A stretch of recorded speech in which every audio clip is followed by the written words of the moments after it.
Antes de que estemos ahí, pues le damos gracias a Dios, mi esposa y yo, que pudimos llegar con bien. Y pues muchos de ustedes no les conocemos, es la primera vez que los vemos, nos da mucho gusto. Y pues reciban todos un saludo de parte de las congregaciones a donde servimos allá, en Los Cabos y en La Paz, México. Y que, bueno, reciban, déjame también, por favor. Que ahí está, perfecto. Y pues que todos reciban un saludo. Los demás hubieran querido venir, pero pues no se podía, pues si se venían aquellos, pues quién se quedaba allá, ¿verdad? Pero bueno, reciban un saludo y vamos a la palabra de Dios para no tomar más tiempo y poder aprovecharlo. ¿Les parece bien? Muy bien, este tema es la primera parte de dos que lo vamos a partir en dos, uno para este y otro para el siguiente domingo. Y se llama así, apartados. Así, apartados. Pues así se llama el tema, ¿no? La serie apartados, pues iba a ser apartados 1 y después apartados 2, ¿verdad? Para no quebrarnos la cabeza con los títulos. Pero en este tema que vamos a ver ahorita, hay algunas cosas muy, muy centrales que queremos tratar. Si le puedes bajar tantito el volumen, Dan, y quitarle agudos, por favor. Hay algunas cosas, ahí está muy bien, muchas gracias, que queremos tratar porque tienen que ver con nuestra identidad en Cristo, porque resulta que nuestra identidad en Cristo siempre va a afectar, escuchen bien, a las personas que están alrededor de nosotros, siempre. Es decir, lo que nosotros somos en Cristo es algo que manifestamos, es algo que afecta. Es decir, no podemos ser cristianos nada más en un solo lugar. Dentro de cuatro paredes, pues aquí está bien fácil ser cristiano y levantar las manos y decir gloria a Dios y aleluya. El problema no es aquí, y a veces así, ay, ¿sí? Pero el problema es ya cuando estamos afuera, cuando estamos en casa, el cómo nos relacionamos con nuestra esposa, con nuestro esposo, con nuestros hijos, cómo se están conduciendo nuestros hijos. Eso es por tocar el círculo más cercano, pero después en el trabajo o en la escuela, con los demás familiares, con la familia que no es creyente, en fin, es un abanico muy grande que se ve afectado por lo que nosotros somos en Cristo, ¿sí? Entonces yo les quiero ir leyendo, y conforme vaya leyendo, ir desglosando de a poquito, ¿sí? Y después centrarnos en algunos puntos, pero pues que sea la palabra de Dios, ¿verdad?, lo que nos llegue, y que sea Dios el que nos hable. ¿Están de acuerdo con eso? De eso se trata. Ahora, yo le quiero hacer una pregunta. Fíjese bien, no diga amén nomás así de, ¿no? Sino medítelo. ¿Usted está dispuesto a obedecer a Dios? ¿Sí? Ok. Porque si no estamos dispuestos a poner en práctica lo que Dios nos dice, entonces se me ocurre una pregunta: ¿para qué queremos que Dios nos hable? Es decir, si yo parto, o si partimos de una falta de disposición para darle respuestas a Dios, ¿para qué queremos que Él nos hable? Sería como un despilfarro, ¿no? Y después sería cosas por las que Él nos pedirá cuentas. Entonces, a lo mejor esto que estoy diciendo puede incomodar, lo siento mucho, pero es que es la palabra de Dios. Y siempre tiene un orden. Entonces, para que esto nos afecte, porque nos debe de afectar, la palabra de Dios nos debe de afectar. Cuando nos encontramos con Dios, por supuesto que nos afecta, por supuesto que se nos mueven cosas, se nos mueven emociones, ¿cierto? Se nos mueven pensamientos, de repente nos saca de una zona de confort en donde estamos, y porque nos confronta.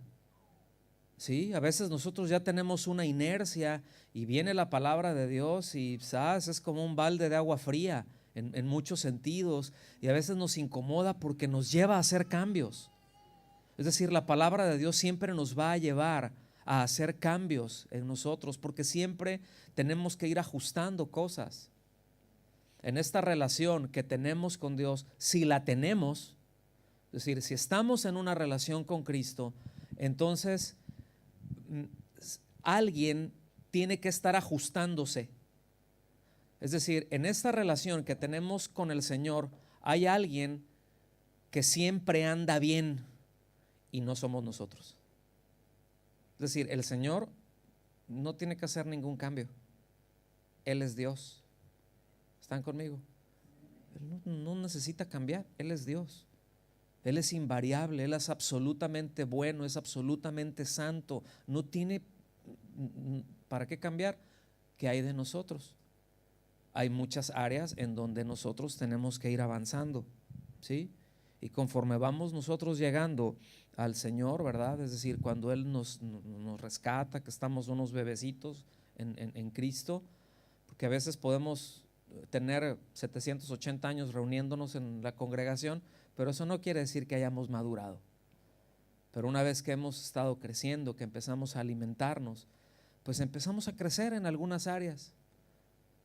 De repente ya aprendimos algo y a veces nos incomoda eso, pero al mismo tiempo nos impulsa, al mismo tiempo nos empuja, pero se quedó alguna área allá abajo y más al ratito, en la siguiente vez que el Señor nos habla, entonces nos hace crecer en esta otra área, y la siguiente vez nos hace crecer en esta otra, y ahí vamos, nos va balanceando. ¿Me estoy dando a entender? Él nos va balanceando, nos va llevando ahí, y Él tiene paciencia. ¿Cuántos le dan gracias a Dios? Porque Él es paciente con nosotros, porque Él es muy bueno y muy misericordioso, pero es paciente en extremo. Lo ha sido conmigo, yo creo que con cada uno también, ¿cierto? Y qué bueno que Él no es como nosotros, porque, híjole, si Dios fuera como yo, ya me hubiera fulminado, y a 2 que 3 por delante, ¿no? Pero qué bueno que Él es muy bueno y tan misericordioso y nos permite hacer estos cambios de a poco, conforme vamos creciendo, y Él nos va dando la gracia y nos va dando el entendimiento, nos va dando la sabiduría, nos va fortaleciendo para ir caminando. ¿Está bien? No sé si ahora sí, si quieren abrir sus Biblias o encenderlas, como sea. En Primera de Pedro, en el capítulo 2, voy a empezar a leer desde el versículo 4 en una traducción de la Biblia que es la Nueva Traducción Viviente, en una versión que es la Nueva Traducción Viviente. Y aunque me quiero centrar en un versículo, en el 9, necesito tocar los anteriores porque nos da un contexto, nos da la idea general de lo que está hablando. Entonces voy a empezar por ahí. Y me gusta mucho, se me hace muy clara esta versión. Dice: ahora ustedes se acercaron a Cristo, quien es la piedra viva del templo de Dios. Es obvio que es una figura, no es algo literal, es una figura, es una metáfora. La gente lo rechazó, pero Dios lo eligió para darle gran honra. Versículo 5. Y ustedes son las piedras vivas con las cuales Dios edifica o construye su templo espiritual. Mire qué bonita figura. O sea, cómo el Señor va construyendo, va edificando. Nos compara con un edificio en donde cada uno de nosotros somos material de ese edificio. Y dice: ustedes son piedras vivas con las cuales Dios edifica su templo espiritual. Dice, además, o sea, como si fuera poco, ¿no? Ya con el hecho de que formemos parte de lo que Dios está edificando es suficiente. Con el hecho de que Él nos haya salvado es para estar con las manos arriba o embarrados en el piso dándole gracias a Dios, ¿verdad? con nuestro corazón humillado y reconociéndole a Él, decirle gracias por lo que tú has hecho por mí. Pero Dios siempre es tan bueno y fíjense, algo que el Señor mismo, el Señor Jesucristo, les dijo a sus discípulos, dice, yo edificaré a mi iglesia, y aquí está. ¿Sí? O sea, yo la voy a construir, yo la voy a proteger, es mi iglesia, es una sola iglesia, el Señor tiene una sola iglesia. ¿Sí sabía eso usted? ¿Sí o no? Y la iglesia del Señor es una y se compone de todos los creyentes de todos los tiempos. ¿Sí? No es una congregación, es todo aquel que ha puesto su confianza en Cristo. Ahorita vamos a ahondar un poquito más ahí. Dice, además, son sacerdotes santos. Fíjense. Además, son sacerdotes santos. Por la mediación de Jesucristo, ustedes ofrecen sacrificios espirituales que agradan a Dios. Como dicen las Escrituras, pongo en Jerusalén una piedra principal, elegida para gran honra, y todo el que confíe en Él, es decir, en Jesucristo, jamás será deshonrado. Todo el que tenga su confianza puesta en Él jamás va a ser avergonzado. Es decir, nosotros podemos poner nuestra confianza en el Señor y Él no nos va a defraudar. Jamás podremos decir, no, pues tú no cumpliste. No, siempre va a respaldar lo que Él ha dicho. Versículo 7 dice, así es, ustedes, los que confían en Él. ¿Cuántos confían en el Señor? Dice, porque se fija que aquí no está diciendo que es para todos. Aquí está muy específico. ¿A quiénes le está hablando? ¿A quiénes se está dirigiendo? A los que confían en Él. Entonces dice, ustedes, los que tienen puesta su confianza en Él, reconocen la honra que Dios le ha dado. Es decir, el lugar que Dios Padre le ha dado. ¿Cuál es? Su nombre es por sobre todo nombre, ¿cierto? Eso es lo que Pablo le escribe allá a los filipenses, ¿no? Dice que el Señor ha recibido un nombre que es por sobre todo nombre, para que en el nombre de Jesús, dice, se doble toda rodilla. ¿Sí? De los que están en el cielo, de los que están en la tierra, dice, y toda lengua confiese que Jesús, es decir, que Él es el Señor. Y ahí no está hablando, este lugar de honra que le está dando, aquí no está hablando de un gran avivamiento en donde toda la gente va a llegar y se va a convertir y va a decir, o sea, aquí no está hablando de eso, pero aquí está hablando de que va a llegar algún día en el que aún los que le rechazaron van a tener que reconocer y postrarse delante de Él y decir, tú eres el Señor. Okay. Dice, pero aquellos que le rechazan, la piedra que los constructores rechazaron, ahora se ha convertido en la piedra principal. Versículo 8. Además, Él es la piedra que hace tropezar a muchos, es la roca que hace caer. Versículo 9. Aquí es en donde me quiero centrar. Pero ustedes no son así. Es decir, ustedes no son de los que tropiezan, no son de los que caen, no son de los que han rechazado al Señor. Dice, ustedes no son así porque son un pueblo elegido. ¿Sí?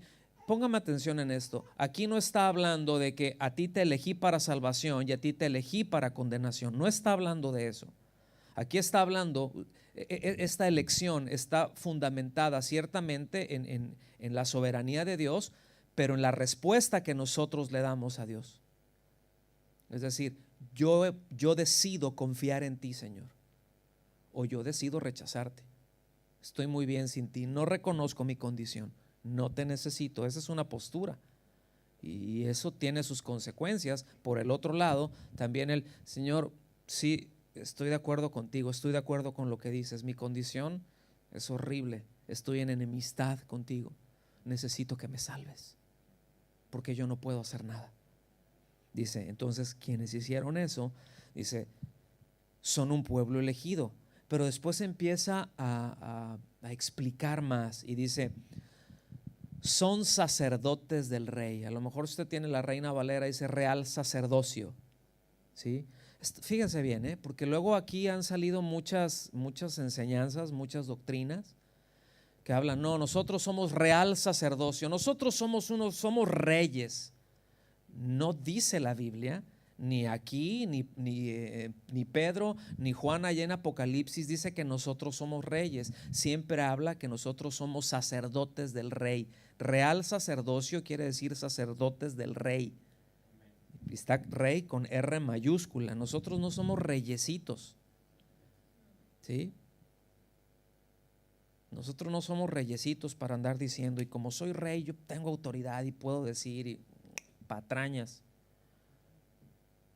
¿sí? No, habla de somos sacerdotes de Él. Entonces, primera, somos sacerdotes del Rey.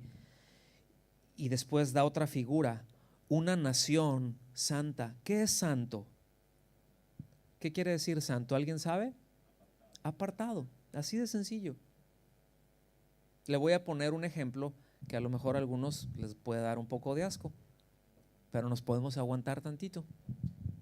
¿Cuántos tienen un cepillo de dientes? A ver, levanten su mano. Si no, los demás ahorita hacemos una ofrenda y compramos algunos. Sí, hacemos una ofrenda de cepillos de dientes y pasta dental. El cepillo de dientes, ¿para qué lo utiliza usted? ¿Qué lava con ese cepillo o para qué lo usa? De repente así le da comezón atrás de la oreja o en la espalda o en cualquier otra parte. ¿Sí? ¿Para qué utiliza? ¿En dónde utiliza ese cepillo? En la boca, ¿no? O de repente se lava los dientes y después lo utiliza para limpiar el baño. Porque ese cepillo está apartado para su boca. Ese cepillo es santo. ¿Me explico? Entonces, cuando dice nación santa, es decir, una nación que está apartada para el uso de Dios, que no puede estar siendo usada por Dios y usada en el mundo, porque ninguno de los que estamos aquí mete el cepillo, espero que no, en el excusado, le da por ahí, después nomás le hace y cómo va, ¿verdad que no? ¿Y qué nos hace pensar que Dios hará eso con nosotros si estamos metidos acá y después así nomás como que ay, con una agüita y ya me meto y estoy con el Señor? ¿Qué nos hace pensar eso? No, una nación santa, apartadas por Dios y para Dios. Él es el que nos apartó, nosotros no nos apartamos solitos. Él nos dio una posición de estar apartados para Él y ese es un gran privilegio que tenemos. ¿Sí o no? Y ya de entrada es una posición que Él nos ha dado de apartados. Pero en todo eso y por toda la mugre que traemos, ¿sí? Tenemos que irnos limpiando. Ese es un proceso, ¿sí? Que se llama santificación. Aunque ya somos santos, no lo estamos haciendo y no nos portamos bien, no obedecemos para que el Señor nos aparte o para ganar el favor de Dios, sino que lo hacemos porque ya estamos apartados por y para Él. Entonces ahí es en donde nosotros vamos creciendo, es donde nosotros vamos aprendiendo, ¿sí? Y es lo que decíamos hace un momento, ahora ya sé esto y el Espíritu Santo que mora en mí, si soy creyente, me empieza a mover en el corazón y ahora entonces le puedo dar respuestas a Dios en esta área. Y de repente no le damos respuestas a Dios y Dios nos está hablando y nosotros hacemos como que no oímos y Dios sigue tratando y nos habla más fuerte y hacemos como que no oigo, soy de palo, tengo orejas de pescado. Y nos habla más fuerte hasta que no hacemos caso. Entonces de repente nos dice, tengo que tratar contigo, y nos da una rimadita. Empieza a tratar con nosotros, empieza a quebrarnos. No, aunque se siente feo, pero el resultado de eso es volvernos a Él. Escuche bien, esa es la disciplina del Señor. Dice la palabra, es para que participemos de su santidad. ¿Sí? O sea, lo mejor que nos puede pasar, mis amados, es que participemos de la santidad de Dios. ¿Ok? ¿Vamos bien hasta aquí? Una nación santa, dice, posesión exclusiva de Dios. ¿Cómo la ve? Posesión exclusiva de Dios. Fíjense que la palabra dice que Dios es celoso, pero no son los celos como los conocemos nosotros. Nosotros vemos celos y son feos, la verdad. Sí, o sea, nuestros celos tienen que ver con un egoísmo. Los celos de Dios tienen que ver con su santidad. ¿Sí? Somos posesión exclusiva de Dios. Dice, por eso, es decir, porque somos sacerdotes del Rey, porque somos una nación santa, porque somos una posesión exclusiva de Dios, dice, pueden mostrar a otros la bondad de Dios o anunciar las virtudes. ¿Ustedes creen que Dios tiene muchas virtudes? ¿Bondades? ¿Misericordias? Bueno, ¿para qué somos hechos sacerdotes? ¿Cuál es el propósito de que seamos hechos sacerdotes? Para decir, nosotros somos reyes y aquí nosotros somos los meros meros. ¿Sí? Yo soy aquí el mero papas fritas. Yo soy el que puedo y porque yo soy hijo del rey. ¿Para eso es? Para que vean, no, a mí el Señor me ha prosperado y andar diciendo mi testirrollo por todos lados. O para anunciar las virtudes de Él, para poder mostrar a la gente, decir, es que Dios es bueno, es que el Señor tiene tanta misericordia. No, ¿cómo va a tener misericordia? ¿Verdad? A ver, si Dios fuera bueno, ¿por qué el mundo está como está? ¿Les han preguntado o se han preguntado ustedes eso? ¿Sí o no? ¿Qué les parece que cuando yo les pregunto ustedes me contestan? Y así sé, pues si no nos vamos a dormir todos, pues no sé si están dormidos con los ojos abiertos. ¿Sí?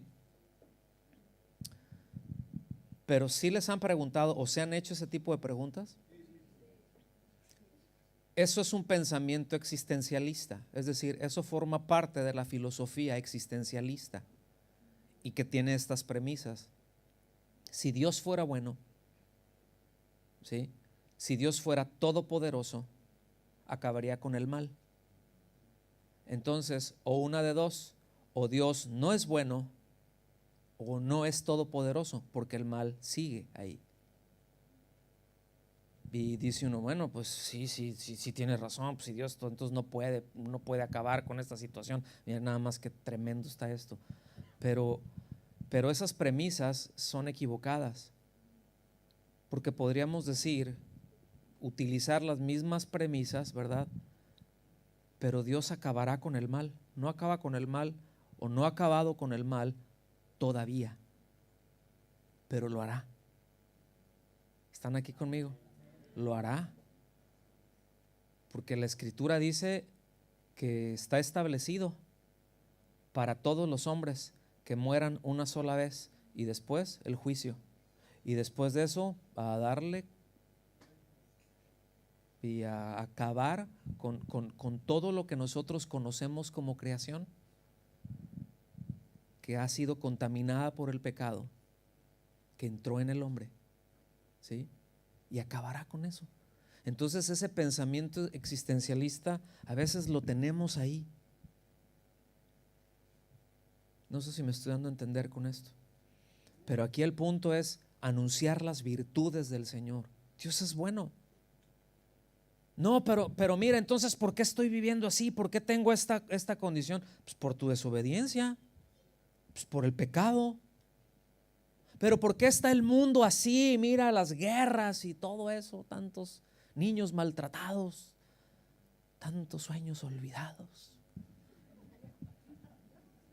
¿Sí? O sea, ¿por qué todo eso? Pues por el pecado, porque vivimos en un mundo caído. Pero ¿por qué tantos abortos? ¿Por qué? Por el pecado, por la avaricia, por el amor al dinero, por pecado. Pero todo eso acabará. ¿Están aquí? Y en medio de todo eso, dice que somos sacerdotes apartados para Él, para anunciar en medio de toda esta podredumbre que está a nuestro alrededor, decir, Dios es bueno, Dios es misericordioso. ¿Sí? No es de que Dios quiere darte tu mejor vida ahora y quiere que vivas mejor y quiere cambiar tu vida. No, va muchísimo más allá. El evangelio no es, quiere cambiar tu vida ahorita, porque luego se cae en tratar de usar a Dios para que cambie y me mejore la vida ahorita. Yo no sé si va a mejorar tu vida ahorita, a lo mejor se te va a complicar mucho, pero tu eternidad sí la va a mejorar. Y es ahí en donde Él quiere que pongamos nuestra mirada, en la eternidad, porque todo lo demás es temporal, expirará, pero estar con Él, eso no expirará jamás, y podremos estar con Él y disfrutar de Él. ¿Estamos aquí?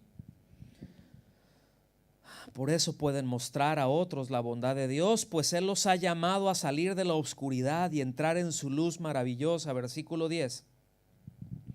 Antes, ¿cuándo?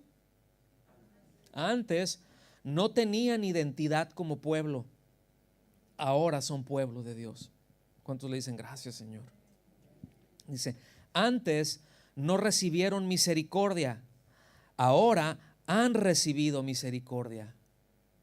Fíjense, una definición muy práctica de misericordia, de gracia y de misericordia, es que gracia nos da lo que no merecemos. ¿Sí? O sea, la gracia es que Dios nos da aquello que no merecemos. ¿Sí? ¿Está claro eso? Pero ¿sabe cómo se define misericordia? Como que Dios no nos da lo que sí merecemos. Gracia nos da lo que no merecemos, misericordia no nos da lo que sí merecemos, porque si nos ponemos a pensar ¿qué merecemos? ¿Qué mereceríamos delante de Dios? ¿Qué mereceríamos? Bueno, ¿sí me explico? Pero ahí el Señor detiene y ejerce misericordia, da gracia y misericordia, gracia y misericordia. No te doy esto que te mereces, pero te doy esto que no te mereces. Esas virtudes hay que anunciarlas, hermanos. La gente necesita escuchar de esto. Aunque vivan aquí en Suecia, primer mundo, igual de perdidos y pecadores que en cualquier otro lado. Pues el hombre, igual de desenfocados, o sea, unos porque tienen y otros porque no tienen. Entonces, ¿cuál es la diferencia? Nada más el lugar geográfico, ¿sí? Pero el corazón sigue siendo el mismo. Entonces, todos necesitan escuchar, ¿sí? Y darle respuestas al Señor. Queridos amigos, dice el versículo 11, ya que son extranjeros y residentes temporales, es decir, aquí en esta tierra, ¿qué es lo que somos? Extranjeros. ¿Sí? ¿Cuántos de los que están aquí son extranjeros en este país? Bueno, trasládelo así, en este mundo ¿qué somos? Y dice, sí, pero yo tengo ciudadanía. ¿Y eso qué? ¿Sí? ¿Y eso qué? O sea, somos extranjeros, o sea, sí, estamos en este mundo, pero no le pertenecemos a este mundo, porque ya fuimos apartados, porque ya somos una nación santa, porque Él ya nos, como nos dice aquí, ya nos trasladó, nos sacó de aquí y nos puso acá, ¿sí? Y dice, les advierto que se alejen de los deseos mundanos. Fíjense bien, no quiere decir que no los vamos a tener. Aunque usted ame al Señor, aunque usted sea un nacido de nuevo, sea una nueva criatura, van a haber deseos mundanos, porque este cuerpo, ¿sí? Este cuerpecito que usted ve y el que usted tiene, esa carnita, no ha sido redimida aún.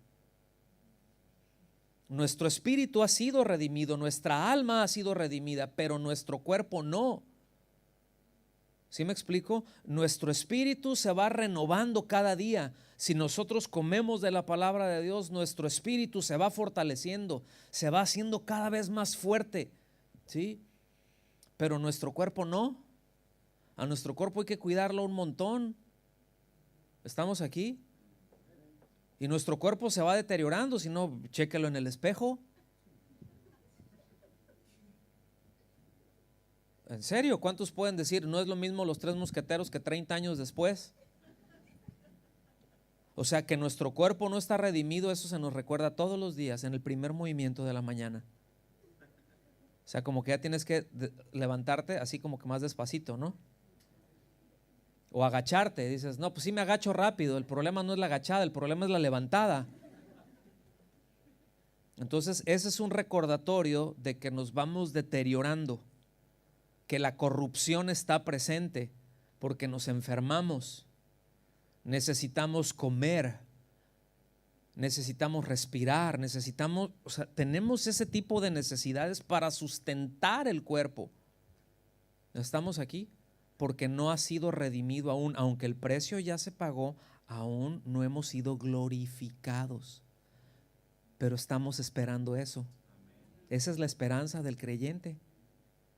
¿Sí? Esa es la esperanza de un cristiano. Por eso los primeros creyentes no tenían ningún problema en vivir como vivían. No tenían ningún problema en, si los perseguían, decir, pues te vamos a niega a Cristo. Pues, no, ¿cómo lo voy a negar? Estoy esperando algo muchísimo mejor. Pues te vamos a quitar todas tus propiedades, pues denle, llévenselas. ¿Sí? Pues que te vamos a matar, pues rápido, acaba con esta miseria y mándame con el Señor. ¿Sí? Órale, de un tajo, pero rápido. Pues que te vamos a echar los leones, pero mándenme a los hambrientos para que no anden jugando ahí conmigo, ¿no? Que sea rápido. ¿Sí me explico? Escuchen bien, por eso históricamente a los primeros creyentes de los primeros 2, 3 siglos les llamaban imbéciles, porque tenían cero apego a las cosas de este mundo. Tenían cero apego a las cosas de este mundo. ¿Necesitamos las cosas de este mundo? Claro. Usted no va al supermercado, ¿verdad? Y saca el carrito y dice, Dios le bendiga, ay, Dios le pague, ¿verdad? Dice, no, pues me paga usted o de aquí no sale. ¿Verdad que sí? O sea, necesitamos de eso. Le llega el recibo de la luz, de la electricidad, o va a pagar la gasolina y nos dice, no, por fe. Pues por feria, hay que darle un dinerito ahí. ¿Sí me explico? Se necesitan todas esas cosas. Pero si somos honestos, tenemos muchísimo más de lo que necesitamos. ¿Sí? Tenemos muchísimo más de lo que necesitamos. ¿Cuántos tienen más de una camisa? Más de un cambio de ropa. ¿Cuántos saben lo que van a comer hoy ya? O más o menos. Dicen, no, pues no sé, no he elegido. Podemos escoger. ¿Cuántos tienen un celular? Yo tengo mi teléfono inteligente, algunos es lo único inteligente que tienen. ¿Sí lo ve? O sea, tenemos muchas cosas, ¿verdad? Ahorita ya de repente ya no tengo internet. Siento que me muero, ¿no? Así están nuestros hijos y nosotros también. Nos vamos acostumbrando a tener todos estos juguetes y nos gustan cada vez los juguetes más caros. Y hay un apego a eso. Tenemos que cuidar nuestro corazón. Yo no estoy diciendo que sean malos, es decir, moralmente en sí mismo miren, el dinero y esas cosas en sí mismo es amoral, es decir, no es ni bueno ni malo, sino todo lo contrario. ¿Sí? O sea, no es, en sí mismo no es malo. Lo que es pecaminoso es el amor a eso. es cuando elegimos a eso por sobre Dios. Cuando elegimos eso por sobre lo que Dios nos dice que debemos de elegir. Sí necesitamos eso para pagar cosas, para pagar los gastos, para hacer esto, la renta, ¿sí? Pues los diezmos, ofrendas, pues para sortear los gastos. ¿Sí me explico? Hay necesidades que van saliendo y bueno, se necesita economía, pero jamás eso debe de estar por encima de nuestros afectos y nuestro amor por el Señor. ¿Estamos aquí? Entonces dice, fíjense bien, les advierto que se alejen de los deseos mundanos. Es decir, nosotros nos tenemos que alejar, ahí van a estar, pero, o sea, nosotros tenemos que sacarles la vuelta. Nosotros decidimos. Dice que luchan contra el alma. Versículo 12. Procuren llevar, es decir, busquen llevar una vida ejemplar entre sus vecinos no creyentes. Así, por más que ellos los acusen de actuar mal, verán que ustedes tienen una conducta honorable y le darán honra a Dios cuando Él juzgue al mundo. ¿Cuándo? ¿Va a juzgar al mundo? Él va a juzgar al mundo. Pues yo no creo eso. Sorry. ¿O cómo se dice? Lo siento en así. ¿Sí? No, pues yo no estoy de acuerdo con eso que dice ahí. Bueno, pues, ¿y eso qué? Eso no cambia lo que Dios ha establecido. Pues yo no lo creo. Pues, ¿te enterarás? ¿Sí? Es como los ateos, como los que dicen yo no creo en Dios. Miren, los ateos, lo ateo se les va a quitar cuando se mueran, que van a llegar delante de Dios. Ahí se les va a quitar los ateos y tendrán que doblar su rodilla y decirle, tú eres el Señor. ¿Lo están viendo? Entonces mejor de una vez, ¿no? Entonces este pasaje que acabamos de leer, hay tres cosas en esencia que nos enseñan acerca de la iglesia, ¿sí? Entonces será bueno preguntarnos y contestarnos, ¿qué es la iglesia? ¿Qué es la iglesia? Pues la iglesia no son estas paredes. La iglesia ni siquiera son todos los que se reúnen.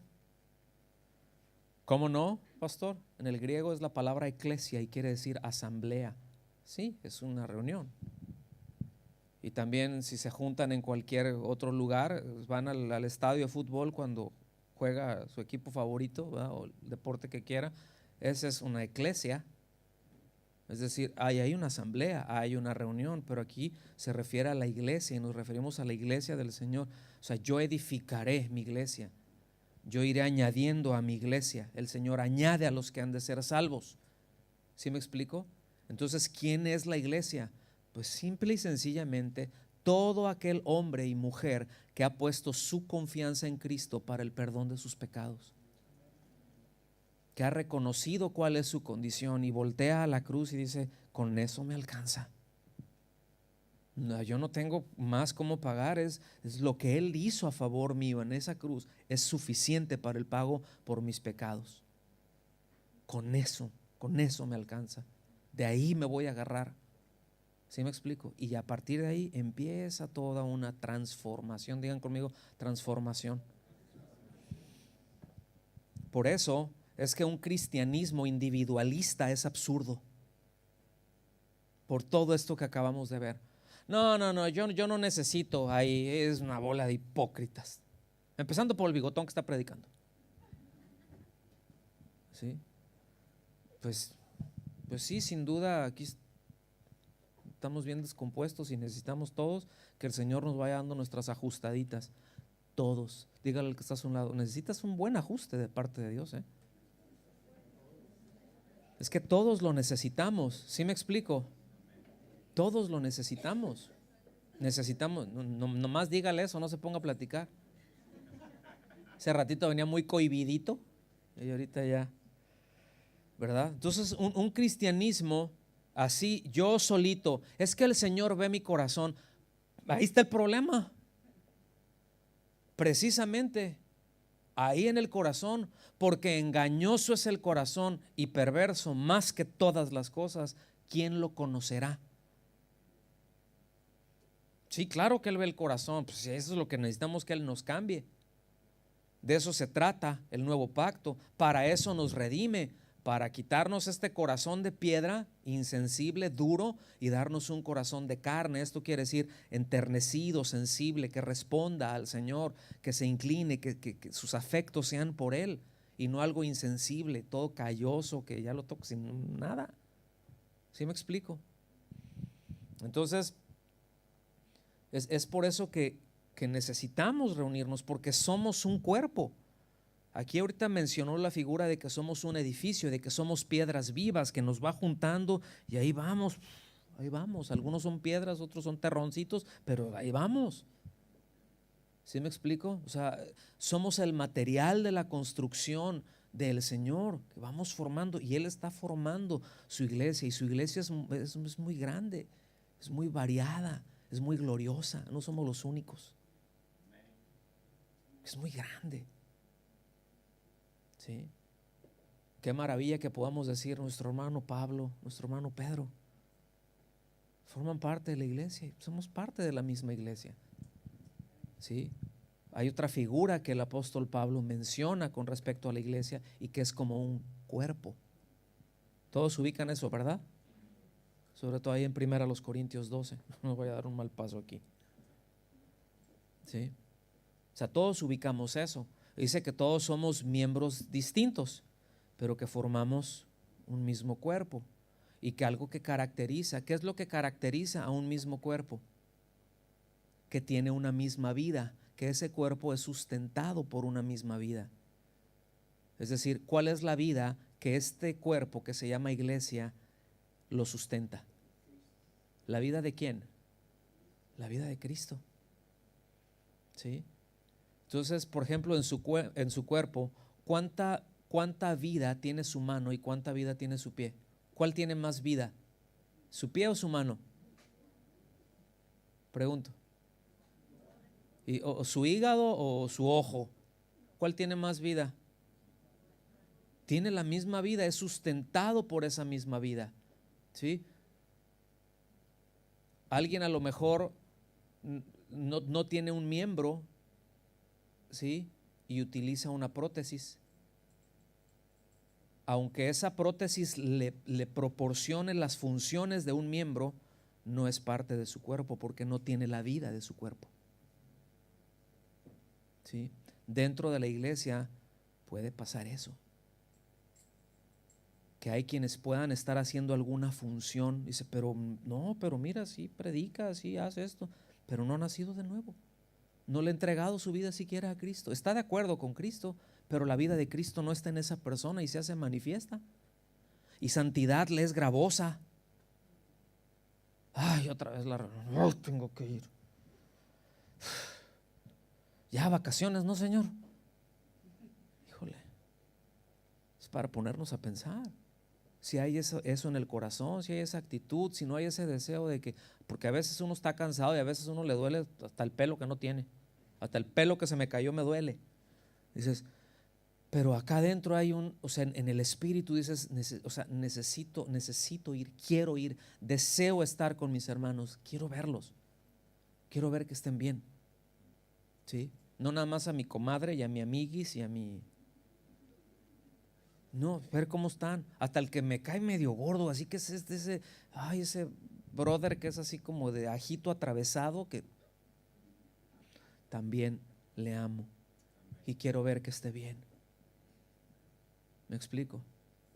Y voy a determinar pasar más tiempo con él. Porque no vengo nada más a que me den y yo ya llegué, atiéndanme. Le voy a decir, esa actitud delante de Dios huele tan mal. Ya llegué a la iglesia, atiéndanme.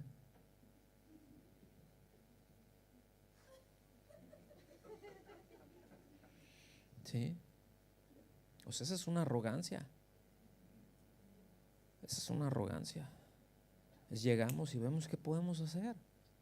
Ver, platicar, ver cómo estás, cómo te fue en estos días. Oye, sí, O sea, no nada más si a lo mejor tenía tiempo que no venía, qué milagro que vienes. Y el otro así como que, ya te tocó el Señor, ¿eh? No, las oraciones son bien poderosas. Y el otro así, que a lo mejor no había venido porque estaba enfermo y nadie le habló por teléfono, nadie se ocupó de ver cómo estaba, de mandarle un mensaje, decir, ¿cómo estás? ¿Por qué no habías venido? No te vi hoy en la reunión, ¿estás bien? ¿Verdad? Me atropelló una bicicleta, ¿ah? No sé lo que sea, pues, ¿no? Quise decir bicicleta, luego te va peor si es como un camión, ¿no? Y pero no pude, tenía este problema o entonces qué importante, todo eso es servirnos, todo eso forma parte de esa vida, de esta nación santa. ¿Están aquí conmigo? Entonces por eso se nos compara con una piedra viva o con piedras vivas, ¿sí? Porque después ocurre esto, miren, hay quienes manejan la religión solitaria, ese cristianismo solitario. No, yo nada más. Y yo llego o simplemente vengo a la reunión, no me relaciono con nadie, nada más es buenos días, Dios le bendiga, hermano. Ay, gloria a Dios, aleluya, si bien, gracias a Dios. Pero acá adentro no hay nada. Y vive de la apariencia, ¿sí? Le interesan las formas, pero no le interesa la esencia, porque las formas pueden ser cómodas, pero la esencia, cuando me empiezan a conocer, cuando empezamos a tener tratos, pues luego empiezan los roces y decimos, no, pero es que yo no quiero tener problemas con nadie. No, pero es que a veces son necesarios, porque la Escritura dice que hierro con hierro se agusan. ¿De dónde se te va a quitar lo chipotudo que estás? ¿Sí? Si no es entre el roce. Y de repente, pues ahí viene el hermano Lija, ¿verdad? Ahí llegó el hermano Esmeril, pero pues es que te hace falta una pulidita ahí, porque hace falta que la paciencia brote. ¿Sí? Ay, aquí viene la hermana Serrucho. ¿Sí me explico? Porque todos queremos al hermano algodoncito, al hermano franelita. Pero hay de todo en el taller del Señor. Entonces ese cristianismo de forma nada más no es válido. Escuche bien, es como esa lata del, ¿cómo se llama? Estilo, ¿cómo se llama? Sil, el pescado pestoso ese que hay aquí. El podrido ese. Eso. ¿Sí? Esta es como la lata bien bonita, ¿no? Pero a ver, ábrala. Uf. Alelufa, ¿verdad? O sea, la presentación es bonita. O sea, y debe decir, no, una calidad acá, no dice pescado podrido, huele a rayos, apártese cuando lo va a abrir. Tenga un tanque de oxígeno ahí a la mano. ¿Verdad que no? O sea, es atractivo así por fuera, pero lo que pasa es que luego así nos pasa. No queremos que se nos abra porque puede salir algún mal olor. Pero es necesario. Hay que tratar con eso. ¿Sí? ¿Estamos aquí? O sea, todos tenemos algún sil allá adentro, algún cachito de sil, algún pedacito. ¿Sí? Que huele mal, pero pues Dios tiene que tratar con nosotros y que Dios nos tiene que ayudar y pues créame que no va a bajar el arcángel Miguel a ayudarle. ¿Sí? Para eso está el cuerpo de Cristo. Para eso está el cuerpo de Cristo. Entonces nos menciona que somos, ya estoy enfilándome para el final, que los cristianos los cristianos somos un real sacerdocio, sacerdotes del Rey. ¿Y quién es un sacerdote? Vamos a hablar un poquito, muy rápido, de qué es un sacerdote. Pues es una persona que tiene acceso a Dios y que la función de esa persona es llevar a otros a Él. Es reconciliar. Por eso el apóstol Pablo ahí en 2 Corintios en el capítulo 5 nos dice que hemos recibido el ministerio de la reconciliación, no de que nosotros los reconciliemos, pero somos nosotros los que al anunciar las virtudes de Él, ¿me explico? la gente, o sea, ¿cómo va a saber la gente que hay perdón? ¿Cómo va a saber la gente acerca de la misericordia? Esa gente que tiene un dolor y que dice, bueno, mira, solamente Dios no quiere sacarte de esto, quiere llevarte a algo mucho más glorioso. Quiere perdonar tus pecados. Reconcíliate con Dios. Estás en enemistad con Dios, pero Él ha pagado el precio para que tú te reconcilies. Ya no tienes que hacer nada, solamente pon tu confianza en Él. ¿Estamos aquí? Eso es lo que hace un sacerdote. Sí estamos. En ninguna, fíjense, porque luego cuando usted oye sacerdote, ¿qué se le viene a la mente? Pregunto. Un cura, ¿verdad? Así una sotana. Es un sacerdote. Ay, no, sacerdote. Y ahorita acabamos de cantar. Sacerdote, nació santa, sacerdote y el curita, ¿verdad? ¿Y dónde están un montón de monaguillos ahí los niños, ¿no?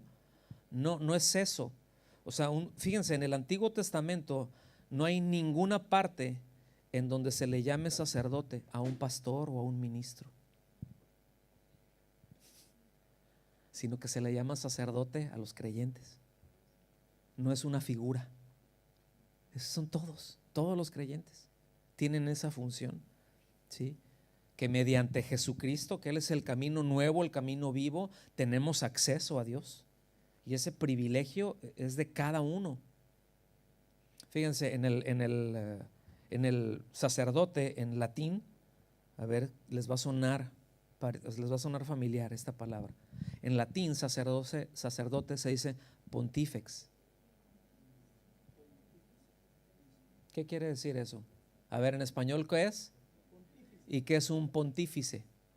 Cuando dicen el pontífice, el papa o el aba o el rábano, lo que sea, ¿verdad? Pero quiere decir el que hace puentes, constructor de puentes. O sea, un sacerdote, eso es lo que quiere decir, un constructor de puentes. Es decir, es el que conecta. Nosotros, ¿cómo conectamos a la gente con Dios? Otra vez, nosotros no somos quienes lo hacemos, ¿no?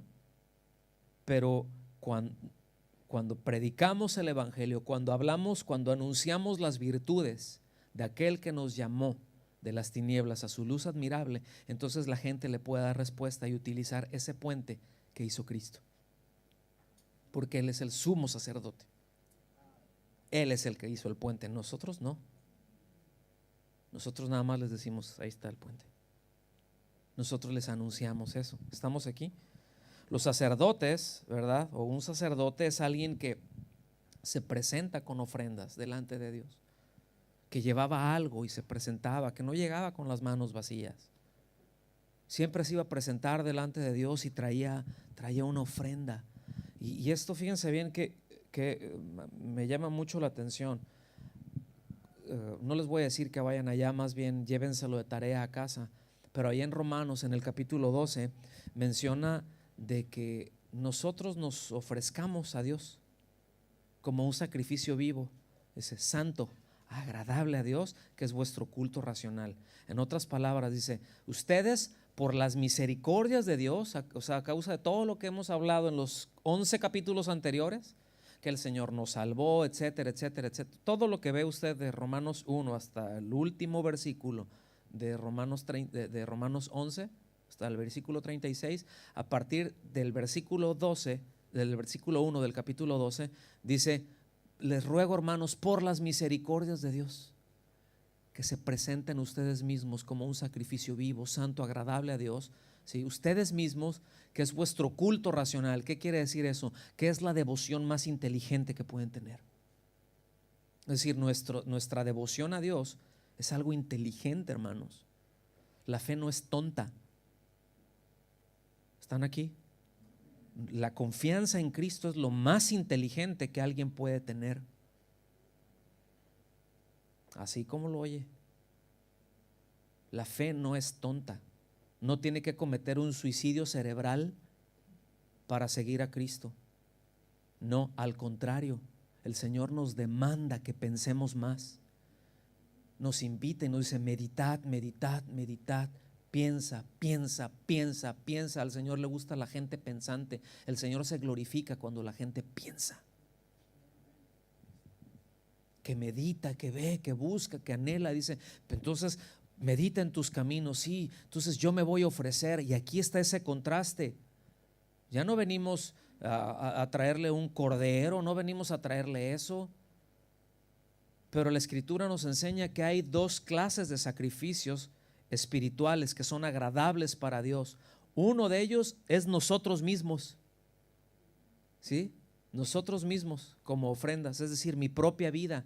Por eso dice sacrificio vivo, y sacrificio vivo contrasta con animal muerto. Sacrificio vivo, yo estoy vivo, o sea, yo estoy aquí, ¿sí? Animal muerto representa los ritos, representa la religión. Entonces, ¿me explico? Ese es el primer sacrificio, la primera ofrenda, nosotros mismos. Y número 2, dice fruto de labios, dice en Hebreos capítulo 13, fruto de labios. Ofrezcamos siempre pues, mediante Jesucristo, fruto de labios que confiesen su nombre. Es decir, acciones de gracias, alabanza. Esos son sacrificios espirituales. Un sacrificio espiritual no es, ay, pues va a ser un sacrificio. ¿Es un sacrificio, padre? No, no está hablando. Sacrificio quiere decir entrega, ofrenda. ¿Sí? Y a lo mejor dices, pues yo no sé cantar. Pues no le hace. Dios no se entristece. Se entristece el que está a un lado, pero ¿sí? ¿Sí me explico? O sea, se puede entristecer el hermano, a lo mejor hasta alguna raíz de amargura le puede entrar, ¿no? Porque unos empiezan cantando en do mayor y terminan en rebuznando, ¿no?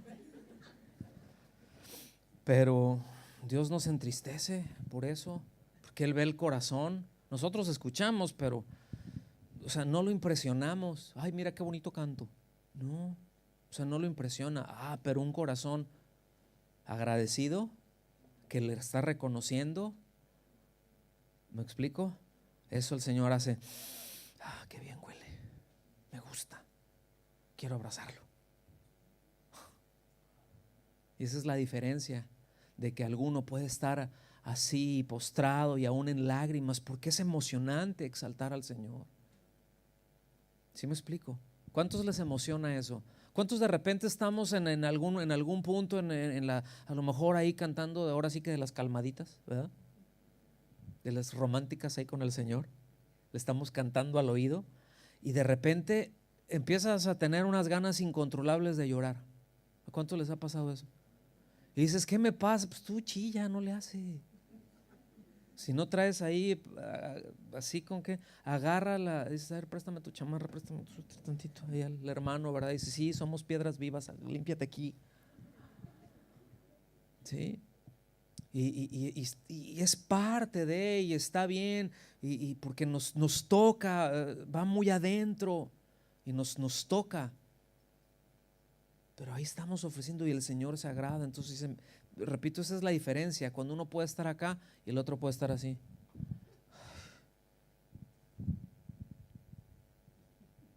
Mira,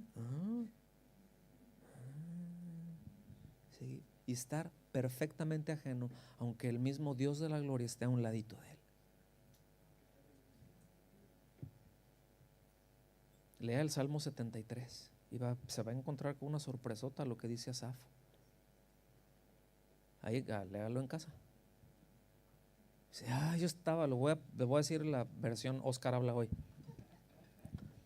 Pero estaba yo, Señor, como animal delante de ti. Es lo que dice, estaba, Señor, no me daba cuenta de como bestia estaba delante de ti, sin entendimiento, pues, eso es lo que quiere decir. O sea, nada más ahí. ¿Sí? Sin entendimiento, dice, hasta que entendí, hasta que entré, hasta que viniendo a tu presencia, Señor, dije, híjole, ¿de qué me estaba perdiendo? Perdóname, Señor, ya ayúdame con esto. ¿Me explico? ¿Vamos bien hasta ahí? Entonces, en todo eso, nuestra misión como iglesia del Señor es precisamente proclamar, anunciar las virtudes de Él, las bondades de Él, ¿sí? Testificar acerca de sus maravillosas obras. Y eso es algo de lo que hacemos cuando alabamos al Señor. O sea, no se tratan de unas letras bonitas, o sea, expresan las obras de Dios. Y si eso yo ya traigo un corazón agradecido y me apropio de eso y digo, Señor, es que eres maravilloso, como cantamos hace un rato. ¿Sí me explico? Te exaltaré, mi Dios y mi Rey, bendeciré tu nombre para siempre. ¿Sí? Tú eres santo, tú eres digno de alabanza. Y empezamos ahí. ¿Y por qué es digno? ¿Por qué le decimos, tú mereces todo el honor, tú mereces la gloria? ¿Por qué lo decimos? Pues porque Él lo merece, porque Él es digno de eso. ¿Sí? Y además es un salmo, es el Salmo 145. Entonces qué bueno que podamos cantar la palabra de Dios. Y que si a veces estamos ahí y como sacerdotes, ay, ¿a cuántos les ha pasado que luego dicen, bueno, pues vamos a darle gracias a Dios, vamos a orar? Están, Señor, gracias. Y se te fundió el cerebro. O sea, ya como que ya no puedo ir, no sé, pues no siento, no sé qué decirle. ¿A alguien le ha pasado eso? A ver, salúdenme honestos.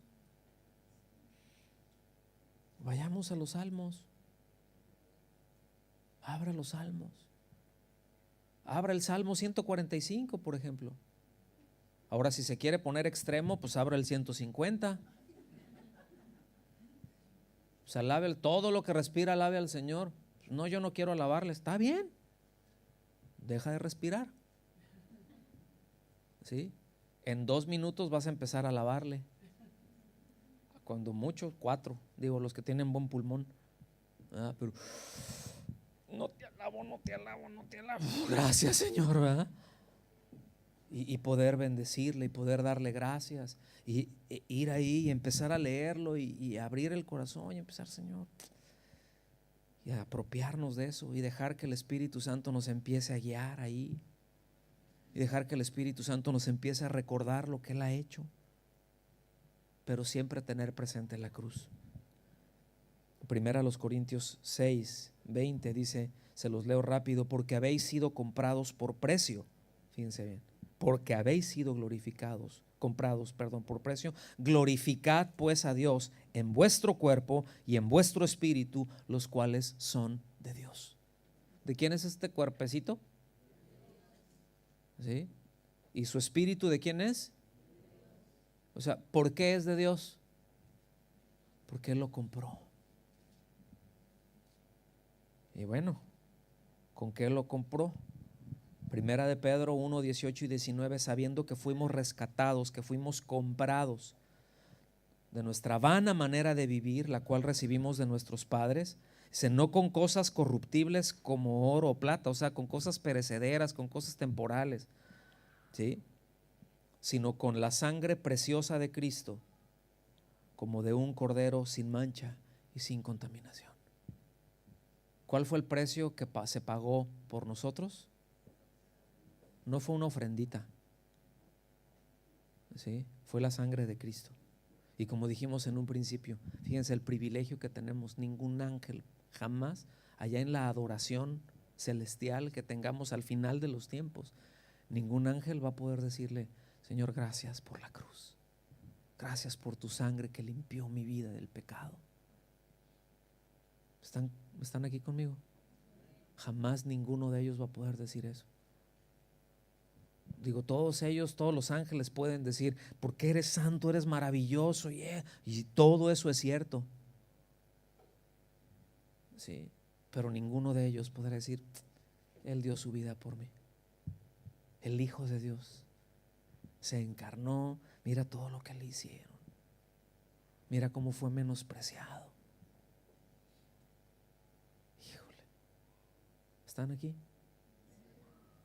Hay que pensar en eso, porque somos sacerdotes apartados para Dios, porque fuimos comprados por y para Él.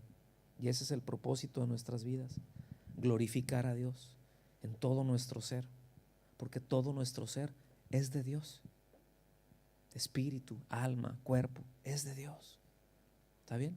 Nos ponemos de pie y le damos gracias al Señor un momentito.